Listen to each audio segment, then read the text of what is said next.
Bienvenue à tous. Merci de la fidélité et surtout aujourd'hui, nous allons parler droit. Nous allons parler constitution de la République démocratique du Congo, mais également procédure en matière d'exercice de la justice dans notre pays. Nous allons revenir sur ces dossiers de Bukanga Lonzo avec l'ancien Premier ministre, sénateur aujourd'hui Matata Ponyo, mais également de la manière dont, des rebondissements en rebondissements, l'affaire suscite beaucoup de débats, y compris dans les milieux des professionnels du droit, des spécialistes de cette science qui aujourd'hui peut élever cette nation, ou construire cette nation, ou détruire la nation, comme a dit le président de la République. Et pour ce faire, nous avons la chance, le privilège d'accueillir dans cette émission spéciale l'un des meilleurs pénalistes de la République démocratique du Congo, l'homme qui fait autorité. Il s'appelle Raphaël Nyabirungu. Professeur, venez me rejoindre sur ce plateau qui vous est offert ce soir. Professeur Nyabirungu, je vous attends. Merci, je suis là. Le voici. Bonsoir. On ne déplace pas les sommités tous les jours. Mais il faut que ça arrive de temps en temps. Absolument. Aujourd'hui, je suis un homme heureux de vous accueillir sur ce plateau parce que lorsque j'ai mis l'annonce de votre émission, que des éloges vous concernant. Merci beaucoup. Spécialiste, il fait autorité, un homme sérieux, grand professeur d'université. Merci beaucoup. Tout ça, c'est vous. C'est aussi un grand honneur d'être dans ce merveilleux studio. Installez-vous, je vous offre ce fauteuil. Merci. Et nous allons bien évidemment parler avec vous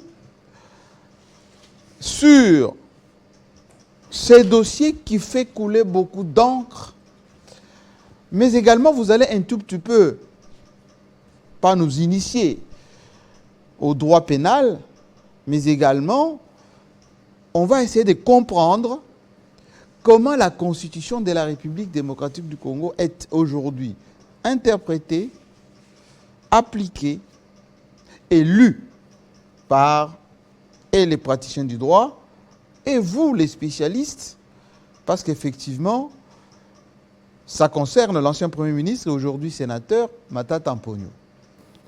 Si vous le permettez, je vais vous montrer des images que nous avons reçues aujourd'hui même, qui nous proviennent de Kindu, où effectivement, ce sénateur est parti rencontrer sa base et il s'apprêtait à prendre l'avion pour revenir ici à Kinshasa. Et voici ce que la population de Kindu lui a réservé comme surprise à sa porte. Attendu ce mercredi 12 juillet pour comparaître au parquet près la Cour constitutionnelle, le sénateur Matata Ponyo a été interdit par la population de quitter la ville de Kindu. C'est vers 11h de ce mercredi que les habitants de Kindu ont assiégé la résidence de Matata Ponyo qui voulait prendre son avion pour Kinshasa.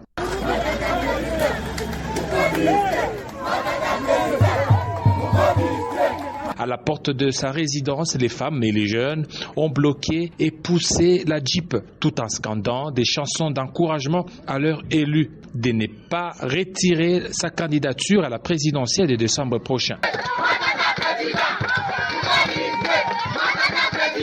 Incapable de maîtriser l'émotion de la population, Matata Ponyo a reculé avec sa Jeep dans sa résidence et a pu descendre pour s'enquérir de ce que voulaient ses compatriotes du Maniema. Ne bougez pas ici, vous n'allez pas bouger, c'est la jalousie. On gère le pays par la vengeance, on gère le pays par la jalousie, parce que vous avez construit le Congo, vous avez construit le Maniema. Tunakatala, wewe mtoto wetu Matata Ponyo kwenda leo Kinshasa. Ule procureur mwenye kukuita Kinshasa. Anakuita kusudi ya kusema kama bakufunge na ukose kudepose kandidatire yako. sorti à pied sous le boulevard Kabila. Le candidat, déclaré à la présidentielle de 2023 au milieu de cette foule, saluait et apaisait l'attention de ses compatriotes en colère contre les procureurs généraux près la Cour constitutionnelle qui, selon eux, ce procès est politiquement motivé afin d'écarter Matata Ponyo à la course présidentielle. Alors, je ne vous demande pas de commenter ces images. J'aimerais, moi, faire découvrir l'homme que nous recevons aujourd'hui. Et après, j'ai une tonne de questions à vous poser, et surtout que vous nous aidez à comprendre un tout petit peu cette discipline qui devient relative un peu dans notre pays, le droit, et surtout le droit pénal, et aussi les procédures, comment ça fonctionne. Voici ce que nous avons fait comme travail, ici à Télé 50, vous concernant.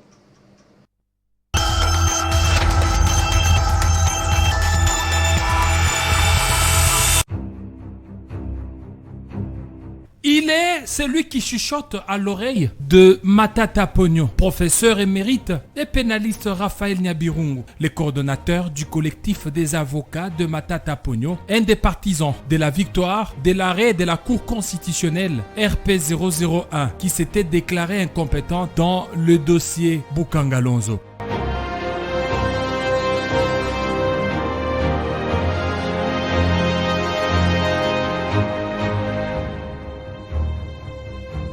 Le professeur Nyabirungu conseille et continue à dire que le dossier Bukangalonzo, juridiquement, est définitivement clos et ne peut se poursuivre sous aucun autre prétexte. C'est que l'affaire Bukangalonzo, dans le cadre du système judiciaire congolais, est définitivement terminée.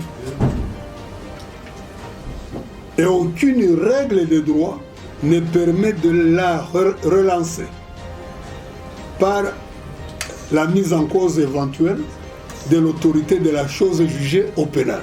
Détenteur d'un diplôme d'État en 1967, d'une licence en droit 1975 et d'un doctorat en droit de l'Université catholique de Louvain, la Neuve, en 1980. Professeur ordinaire à l'Université de Kinshasa depuis 1991, il a été tour à tour chef du département de droit pénal et criminologie, vice-doyen et doyen, et aujourd'hui professeur émérite à la faculté de droit de l'Université de Kinshasa depuis 2016. Sur le plan international, professeur Nyabirungu est membre de l'Association internationale de droit pénal, correspondant national des Nations Unies pour la prévention du crime et le traitement des délinquants. Il a été avocat principal près le tribunal pénal international pour le Rwanda à Arusha en Tanzanie de 2000 à 2007 et président d'Amani Forum pour la République démocratique du Congo 2006 à ce jour. Il est avocat inscrit près la Cour nationale depuis 2008 et a prêté serment en qualité d'avocat près la Cour d'appel de Kinshasa le 20 mars 1985 et en qualité d'avocat près la Cour suprême de justice depuis le 22 avril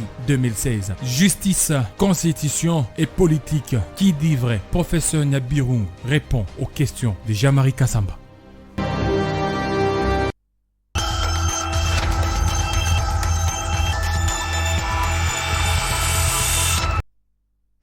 Professeur Nyabirungu,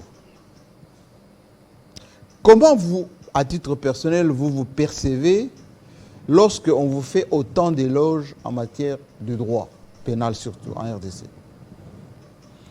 Bien sûr qu'on est profondément touché de tant d'égards à l'égard de ma modeste personne. Mais en même temps, rien n'est dû au hasard. Il s'agit d'une résultante de tant d'années d'efforts, de travail, de recherche, d'enseignement, de publication. Et toute modestie mise à part, je pense que dans ce que vous avez réussi comme présentation, c'est quelque chose qui ne peut être contesté par aucun homme, aucune femme de bonne foi. Professeur Nyabirungu, il y a même d'ailleurs aujourd'hui certains qui ont qualifié votre pensée de nyabirungisme. C'est vous l'homme qui avait énoncé ce qu'on a appelé l'autre fois, pendant les élections de 2011, la subornation des témoins égale corruption. Lorsqu'il s'agissait effectivement de comprendre et d'interpréter la condamnation de Jean-Pierre Bemba au niveau de la haie. Et ça n'a jamais été contesté par personne jusqu'à aujourd'hui. Dire cela ne serait pas tout à fait exact. En fait, c'est un débat. Un débat. Un débat d'un niveau très élevé et auquel tout le monde prétend, sans que tout le monde ne soit en mesure d'apporter une contribution significative. Quand nous disons que la subornation fait partie de la corruption, nous nous référons que à la loi et aux conventions internationales à la matière. Il existe notre code pénal qui fait de la subornation non seulement une des atteintes à la bonne administration de la justice, mais une circonstance aggravante. Aggravante. Et de la corruption active et de la corruption passive. Donc nous ne pouvons pas nous mettre en travers des dispositions pénales explicites de notre propre droit. J'ai fait allusion aux conventions internationales. Il existe la Convention des Nations Unies contre la corruption. Il existe la Convention de l'Union africaine contre la corruption, toutes de 2003, et qui toutes rangent la subornation des témoins parmi les infractions d'atteinte à l'administration de la justice et sous le chapitre ou dans le cadre général d'une convention appelée lutte contre la corruption. Il ne s'agit pas de choix, il s'agit de connaissances qu'il faut surtout partager. Ce n'est pas question d'opinion. Une convention à caractère pénal ratifiée par la République démocratique du Congo fait partie de notre droit positif. Mais tous ceux qui tentent de participer au débat ne sont pas au courant. Absolument. Vous avez été rejoint d'ailleurs par la Cour pénale internationale elle-même et puis d'autres juridictions, mais ce n'est pas le débat aujourd'hui. Moi, je vous ai invité, c'est parce que vous avez donné un point de presse aujourd'hui. Vous avez tenu une conférence aujourd'hui pour revenir sur le mandat de comparution adressé par le procureur près de la Cour constitutionnelle au sénateur Matata Ponyo dans l'affaire Bukanga Lonzo. Il y a une phrase que vous avez prononcée dans l'élément qui vient de passer, où vous dites « À aujourd'hui, l'affaire Bukanga Lonzo est terminée. Il n'y a plus à y revenir. » Mais là, vous faites offense à la justice. Non, même si je ne le disais pas, l'affaire Bukanga Lonzo serait toujours une affaire terminée au regard des dispositions de notre système judiciaire, au regard de l'arrêt de la Cour constitutionnelle RP 0001 du 15 novembre 2021, et l'affaire serait toujours terminée au regard de la Constitution de la République démocratique du Congo, une fois qu'on s'est donné la peine de lire l'article 168 de la Constitution, qui dit bien que les arrêts de la Cour constitutionnelle sont sans recours, sont exécutoires immédiatement, sont opposables à tous, à toutes les administrations, à toutes les autorités juridictionnelles, civiles et militaires, et à tous les particuliers. Et quand une telle disposition existe, il ne faut pas chercher à l'interpréter, il faut l'appliquer. Parce que l'obéissance est due à la loi. Quelle que soit l'autorité que vous soyez, obéissance est due à la loi. Je suis toujours scandalisé de voir comment nous sommes spontanés à obéir à un code de la route, et à considérer les dispositions constitutionnelles comme celles dont on peut se passer. C'est l'article 168 de la Constitution qui a été mis en œuvre pour nous permettre de constater que l'affaire Bukangalonzo est terminée. L'arrêt du 15 novembre 2021 de la Cour constitutionnelle s'impose à tous, y compris à la Cour constitutionnelle elle-même, Ah bon? qui n'a pas le droit de revenir sur une décision, sur un arrêt qu'elle a déjà pris dans une affaire déterminée opposant les mêmes partis ayant le même objet. Mais justement, parce que en programmant cette émission, des questions me sont parvenues vous disant ceci. Demandez au professeur Nyabirungu qu'est-ce qu'on appelle cristallisation de l'infraction, qu'est-ce qu'on appelle fait nouveau et qu'est-ce qu'on appelle erreur matérielle. Ça, ce sont des questions que moi, je peux poser à mes étudiants. Pas l'inverse. Ce n'est pas à eux de me poser de telles questions. Et dans tous les cas, quand vous voulez approfondir ce genre de notions, oui, vous prenez votre inscription à la faculté des droits. Oh. Avec des enseignements d'ailleurs payants. Mais ce sont des grands juristes qui m'ont envoyé ça. Non, ils ne peuvent pas. Ils ne peuvent pas. Qu'est-ce qu'ils veulent dire par cristallisation des infractions?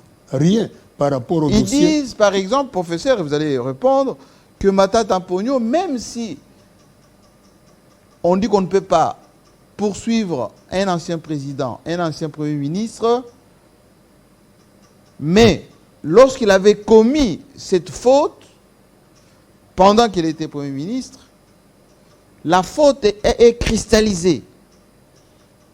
Et on peut le poursuivre même plus tard, même s'il n'est plus Premier ministre. C'est ça la cristallisation. C'est ce que je vous disais.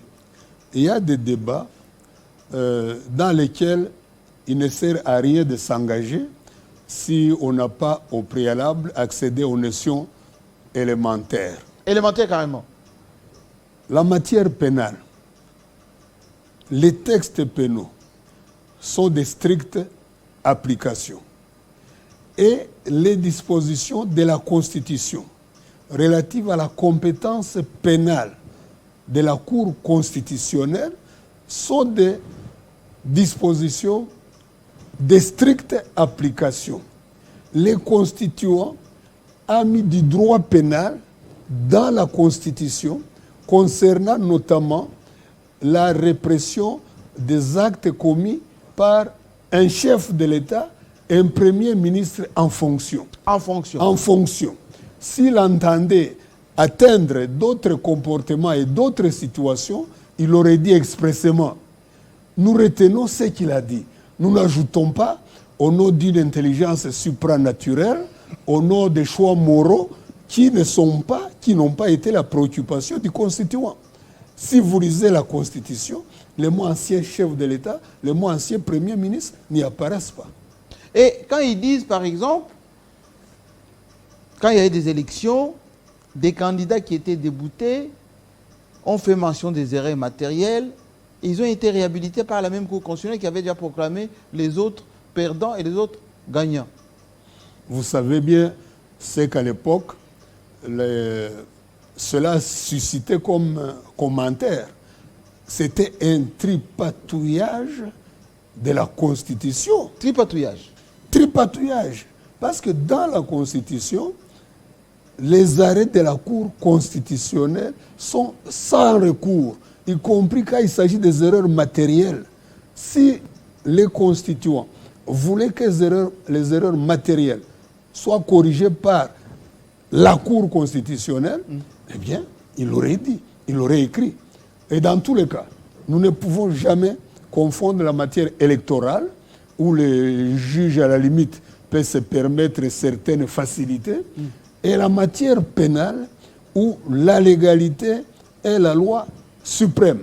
L'égalité pour déterminer les infractions, l'égalité pour déterminer les peines, et l'égalité pour déterminer les procédures. Ces trois éléments n'existent pas s'il n'y a pas un texte de loi. Professeur, les mêmes juristes, vos collègues, me disent Si professeur Nyabirungu continue à confirmer sa thèse, c'est-à-dire qu'il fait de la RDC un pays où il y a des citoyens de plusieurs catégories. Ce qu'on peut poursuivre et ce qu'on ne peut pas poursuivre. Ce n'est pas plusieurs catégories, c'est juste deux. Mais en fait, c'est de nouveau pour n'avoir pas lu la Constitution, notamment sur la question. Les articles 163 à 168, que ce genre de questions se posent. Si vous lisez bien ces articles, il n'y a d'impunité nulle part. Le constituant a dit ceci en ce qui concerne les infractions de fonction commises par le président de la République et le Premier ministre. Il faut les poursuivre pendant leur mandat. Et il peut même perdre ce mandat. C'est pendant leur mandat. Oui. Et pendant donc qu'ils sont en fonction. C'est pour cela que cette procédure est soumise à l'autorisation du Parlement. Du Parlement par le Congrès, oui, qui se prononce aux 2/3 des voix. C'est pour cela que cette procédure, en cas de condamnation, conduit à la destitution du chef de l'État et du Premier ministre. C'est un choix du constituant. C'est un choix.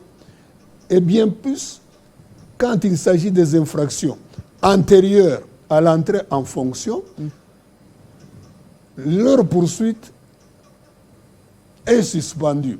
La prescription est suspendue. C'est-à-dire, à la fin du mandat, ces infractions seront toujours poursuivies, pourront toujours être poursuivies, condamnées et peut-être accompagnées de peines. De même, une fois que le président et le Premier ministre ne sont plus en fonction, mais commettent des infractions, oui, ils sont encore poursuivables, non pas devant la Cour constitutionnelle, qui a cessé d'être compétente, mais devant le juge des droits communs. Quand il s'agit par exemple de Matata, oui, le juge des droits communs, c'est la Cour de cassation, dit la Constitution, parce qu'entre-temps, il n'est pas chômeur, il est devenu sénateur. Oui. Donc ce sont des questions déjà réglées. Il n'y a d'impunité nulle part. Autre question, professeur. Ils disent, mais Nyabirungu qui défend avec son intelligence, avec son expertise, Matata Ponyo, oublie que les détournements, confusion, la clameur publique condamne. La clameur publique peut être aussi une source pour poursuivre quelqu'un. La clameur publique, c'est une notion que je ne trouve que dans la définition de la flagrance, des délits flagrants, de cette condamnation, cette réprobation, ces cris de la population derrière le délinquant au moment où il commet l'acte ou dans le temps proche de la commission de cet acte. La situation de Matata, c'est tout le contraire de ce qu'on peut appeler la clameur publique. Parce qu'il a été Premier ministre jusqu'en 2016, en d'autres termes, s'il y avait clameur publique, elle aurait eu lieu pendant son mandat. Premier ministre. Pas quand il est déjà parti, 5 ans après, uniquement, probablement, pour raison de règlement des comptes et non pour règlement des poursuites. Mais ça nous amène maintenant justement à cette question, et là je vous la pose personnellement. En quoi ces poursuites contre Matata Ponyo, c'est politique, et en quoi c'est un acharnement?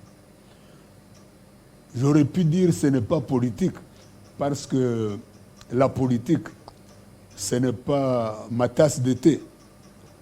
Mais la Constitution, elle, a dit que les infractions commises par le chef de l'État et le Premier ministre pendant leur mandat sont des infractions politiques. C'est l'article 164 de la Constitution. Donc il s'agit des infractions politiques Et les personnes poursuivies à ce sujet sont ce qu'on pourrait appeler des délinquants politiques et non pas des droits communs. L'infraction politique, son contraire, c'est l'infraction des droits communs. Mais c'est la volonté du constituant. Aujourd'hui,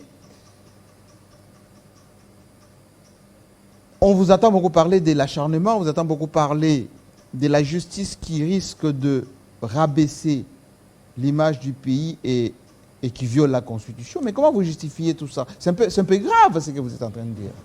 En quoi ça rabaisse la notoriété et les droits de notre pays?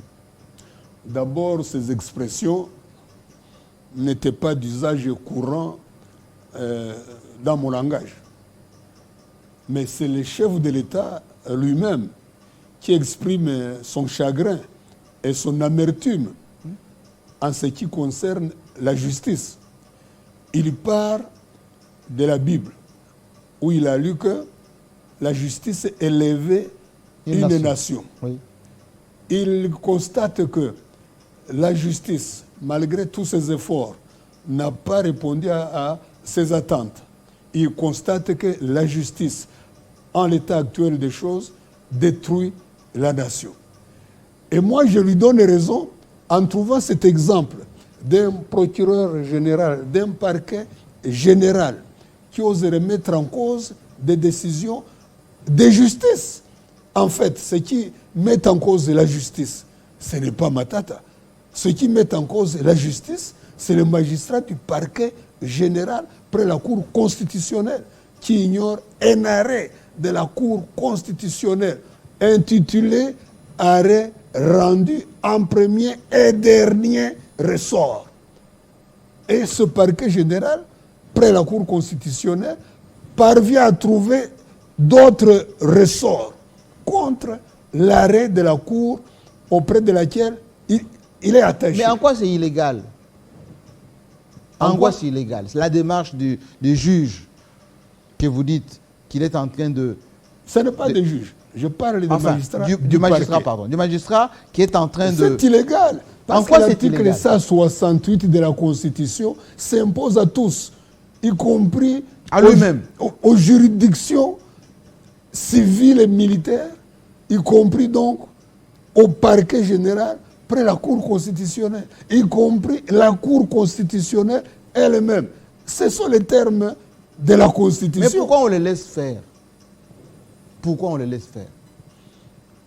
Je ne connais pas les mécanismes qui peuvent aider les magistrats à rentrer dans les rangs, à se soumettre à la loi. Mais dans un état de droit, tout citoyen est soumis à la loi. Sinon, on renonce à l'état de droit. On ne peut pas se faire plaisir à ignorer les dispositions constitutionnelles expresses, uniquement parce qu'on a une autorité. Non. L'autorité que vous avez, vous la devez à la loi. Donc, s'il y a quelque chose à respecter par une autorité, c'est d'abord la loi, parce que c'est la loi qui lui donne le pouvoir qu'il exerce. Vous ne pouvez pas respecter la loi uniquement parce qu'elle vous a nommé et la rendre ridicule parce qu'elle bénéficie aux citoyens. Alors, vous avez récusé ce magistrat. Il y a même une prise à partie, si je ne comprends bien. Il y a aussi une plainte qui est contre ce même magistrat. Mais c'est à quelle fin, toutes ces démarches? Mais je pense que cela fait partie des droits de la défense. Et souvent, nos procès sont conduits au mépris des principes sacro-saints de la défense. Lisez l'article 9 de la Constitution. Le citoyen a droit à son juge naturel. Le juge naturel, c'est celui que la loi vous donne, pas celui que la Cour constitutionnelle ou le parquet près la Cour constitutionnelle vous donne. Les droits de la défense, toujours dans notre Constitution, en son article 61, point 5, figure parmi ce qu'on appelle le droit non dérogeable. cet article commence comme suit. En aucun cas, même quand l'état de siège ou d'urgence sont proclamés, il ne peut être porté atteinte aux valeurs et principes fondamentaux suivants. 2 points. 1. Les droits à la vie. Point 5. Les droits de la défense. En aucune circonstance, en Droit de la aucun cas, défense. il ne peut être porté atteinte à ces droits. Mais on ne comprend pas comment, pendant que la Constitution a dit en aucun cas, nos magistrats trouvent des cas pour porter atteinte aux Et droits c'est de ce la qui défense. fonde l'inquiétude du président de la République. Mais aujourd'hui, il y a des étudiants qui vous suivent, des professeurs d'université, des praticiens, Ouais, je la suis heureux communauté qu'il en soit ainsi. internationale, beaucoup d'observateurs qui vous donnent quitus dans tout ce que vous dites et tout ce que vous faites. S'il y avait un seul message pour ces gens, ça serait quoi? Qui vous suivent et qui vous écoutent attentivement concernant cette affaire de Bukangalonzo. Vous direz quoi? Vous leur direz quoi par rapport à notre droit et à l'observance de notre Constitution? Mais, Monsieur Kassamba, lisez l'article 7 de notre Constitution. Nul ne peut être interpellé, arrêté, détenu, jugé ou condamné qu'en vertu de la loi et dans les formes qu'elle prescrit. Tout est là. Si j'invoquais une loi qui n'existe pas, on aurait le droit de me contredire et de montrer le chemin. Mais si je cite des textes exprès, clairs, qui ne donnent même pas lieu à interprétation, qui figurent dans notre Constitution, faut-il me contredire pour le plaisir de me contredire? Ou bien dois-je renier ces dispositions parce qu'il y en a qui n'y trouvent pas leur compte? Je pose la question à un spécialiste que vous êtes. Oui, je viens d'avoir une question qui provient en direct, parce que nous sommes en direct. Un avocat de l'AFDC appuie les raisonnements selon lesquels c'est possible de mettre sur pied une chambre spéciale au sein de la Cour constitutionnelle pour juger Matata Ponyo. C'est un avocat de l'AFDC. C'est un avocat qui a déjà perdu les notions que nous lui avons enseignées.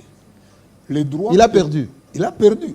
Parce qu'il devrait savoir qu'en matière pénale, la loi ne rétroagit pas, sauf si elle est favorable à l'accusé. Eh bien, les faits dont nous parlons ont été déjà poursuivis, la procédure a été clôturée, créer une chambre spéciale pour les atteindre, c'est penser qu'on peut créer une loi de procédure pénale qui rétroagit. Et cela est impossible. Cette chambre spéciale, je ne la conteste pas et ne la condamne pas, mais elle disposera pour l'avenir et ne concernera jamais Bukangalonzo. Ah bon? Bien sûr, la loi pénale ne rétroagit pas, sauf si elle est favorable. À moins que vous ne me disiez que, en trouvant une juridiction pour juger Matata, oui, Matata y trouve son compte. Ah, si elle est favorable à l'accusé. Ah, si elle est favorable à l'accusé. Alors, il y a toujours l'amalgame qui est fait entre Matata Ponyo, candidat président de la République, et c'est pour cela qu'il est poursuivi, parce qu'il représente un danger quelconque. Vos spécialistes du droit, vous pensez que c'est fondé de faire ces raccourcis, ou vous dites que la procédure est biaisée d'avance?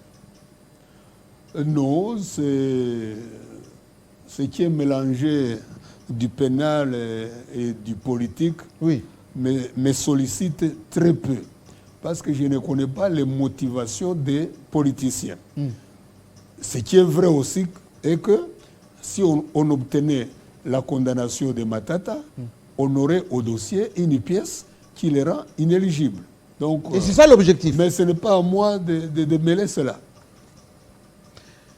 On va terminer cette émission parce qu'elle est à la fois pédagogique, mais ça nous permet de voir un peu plus clair dans l'application de notre Constitution. En quoi aujourd'hui la Constitution de la République démocratique du Congo est torturée dans ce type de démarche? En quoi, selon vous? La Constitution, qui est la loi suprême du pays, et les autres lois de la République doivent être respectées. Les autorités, ceux-là qui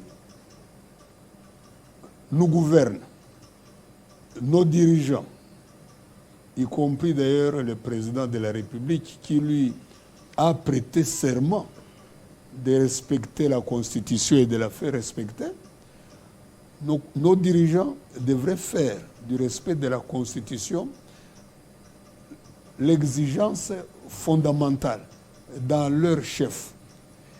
Et voir la Constitution ignorée, piétinée, alors que c'est elle qui a défini le modèle de démocratie que nous devons être, le modèle de l'état de droit que nous devons être, ça ne peut que nous chagriner. Personne en RDC n'a intérêt à ce que la Constitution soit une carcasse vide. Il faut que ces dispositions soient toujours considérées comme sacrées, soient toujours considérées comme d'ordre public, soient toujours considérées comme nécessaires à notre existence en tant qu'État. Donc, moi je crois qu'un dirigeant, chaque matin, devrait se lever avec la Constitution à la main pour rassurer sa conscience et rassurer ses compatriotes que rien de ce qui est accordé aux citoyens par la Constitution ne sera oublié ou négligé. J'aimerais vous poser cette question vers la fin, mais avant cela, est-ce qu'au regard de toutes ces violations manifestes, on en a parlé durant cette émission, est-ce que le sénateur Matata Mponyo a le droit de refuser de comparaître devant le procureur? Mais, de nouveau, restons dans notre Constitution. Et lisez l'article 28. Qu'est-ce qu'il dit? Nul ne peut être contraint d'exécuter un ordre manifestement illégal. Et bien sûr, quand vous décidez de ne pas obéir à un ordre illégal, il faut que vous ayez des arguments pour montrer cette illégalité ou ces illégalités. Et dans les cas qui nous concernent, les illégalités sont flagrantes, sont nombreuses, sont massives et répétitives.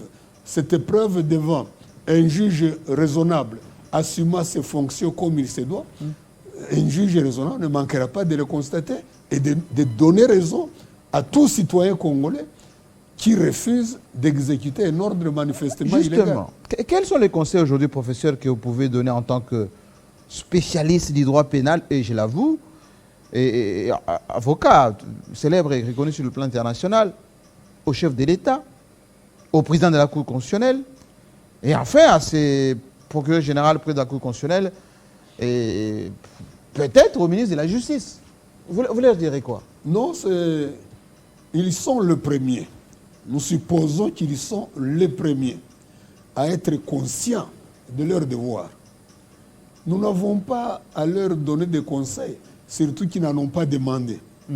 Mais, de grâce, qu'ils convainquent les citoyens que réellement ils prennent à cœur leurs obligations, et dont la première, c'est de toujours respecter la République démocratique du Congo, respecter sa loi fondamentale, respecter les droits des citoyens, les droits humains, et d'être en mesure d'actionner les leviers contre ceux-là qui se mettraient à ridiculiser nos institutions, à ridiculiser les lois de la République. Mais nous leur faisons confiance.